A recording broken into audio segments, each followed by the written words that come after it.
Yeah, guy. Hey, Jubo. Oh,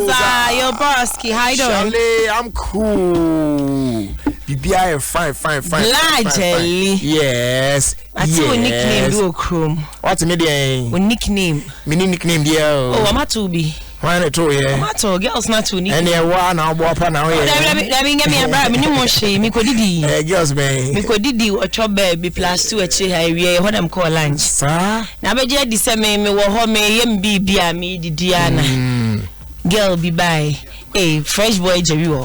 Huh? Nam say why if I'm many akete na na bisa akete many akete ni Eugene na say na fresh boy Jerry de na akete say nye bra Jerry oh na ba ko din suo bo no so ba fresh boy Jerry catch see e feel na say ti bra Jerry din na e wo +2 hani na say girls no mo amuchim omo asheda me na me be ka cho say ku ye na fa hodi di free yentimi metu din sa minia no yentimi metu I tell me ma o hair staff ne say wo fa ho bia mesro fa honom na ede na didi shem mame you mate what you say mate na dream na Ghana man so ne ye pemso say munti ba no ma say nti na ja ma share ya na ye bibia so fata o ti we wudin oh wow who can say ntoma that's so beautiful na me buy na kwame na dan you know so say e shirt and kasa like no wudin me kwa me na wo na mama tell upon me no say oh then the person is good why the pammy I'm say boy you kwa oya me church member na Becky na catch him so the guy is good it's not me materials but say me money didi ntimi na am catch him so waso the bawo person me na be case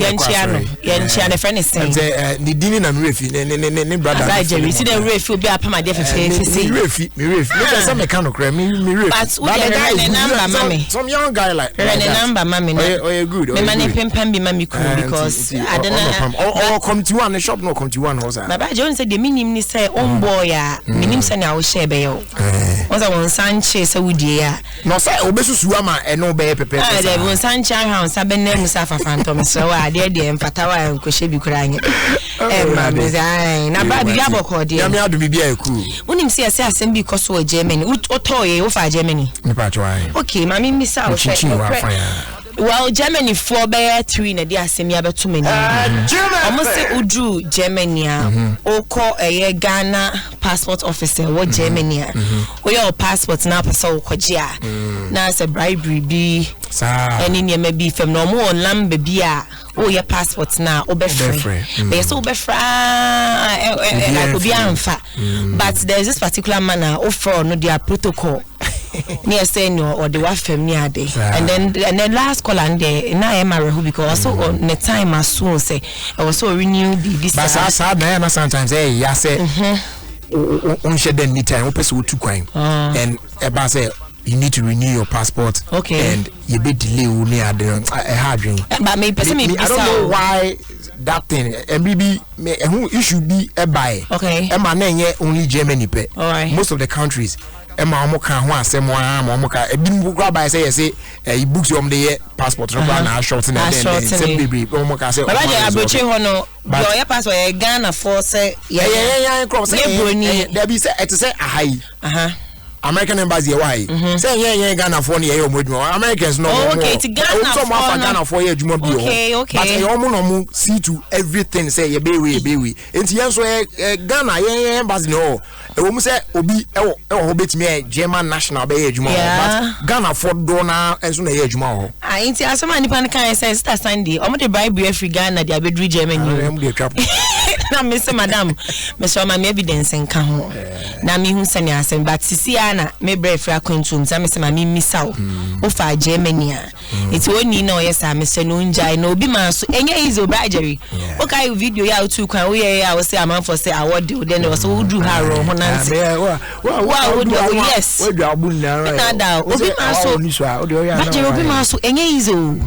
ye nko hoda mumbaja ye ha ye nin kan sem obi ma so easy enye ize nti se obi ti Germany bo brana ne passport or de be twan ho and from how workers out to say ne nsan ka passport na won't mean renew ne paper I don't know how it's done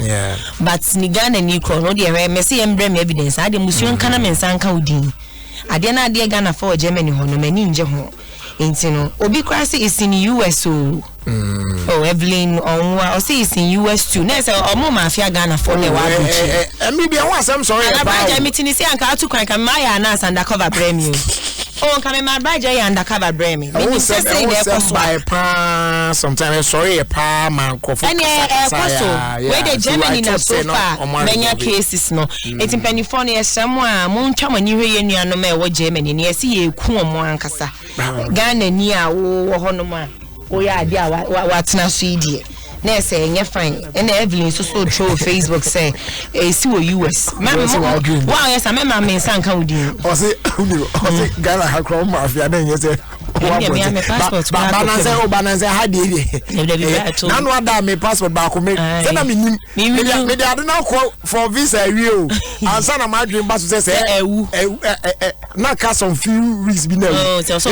quickly na say me jina almost sort me out fast one day I'm for times so me justice me am quite sister be passport officer sister Santo no am men like abanim so me san kan me passport e ka ko be 1 month and so mo the passport the academy mo so ba de e ba je ma me nkoso wate na wate arehosem a esia teacher ni bi akoripu ni student 3 years I saw video the video no I won nase no but me asane ma na me na me nim what it was about enti me yes me ye pana or send another one now or caption me who say teacher the happens no and I'm delete the whole thing so man twice so me say na me ntimi abaje who say akra ne frame wakola na wu akra no efrim me ya pa na asem no say o man hwe and teacher ni no endi hu juma I don't know me kwa mtenchen kwa how I'm feeling I don't know how akra ne mame if you babaje e die ya na wa akola 3 years akola be na ono na wo se bi kura akwa kire say ka omu ko ho na yi ne ketwa bi na bom tinu sisim na kwa kete kwa dia medwe mo ho a ment omo ne nkwala ne emo ada no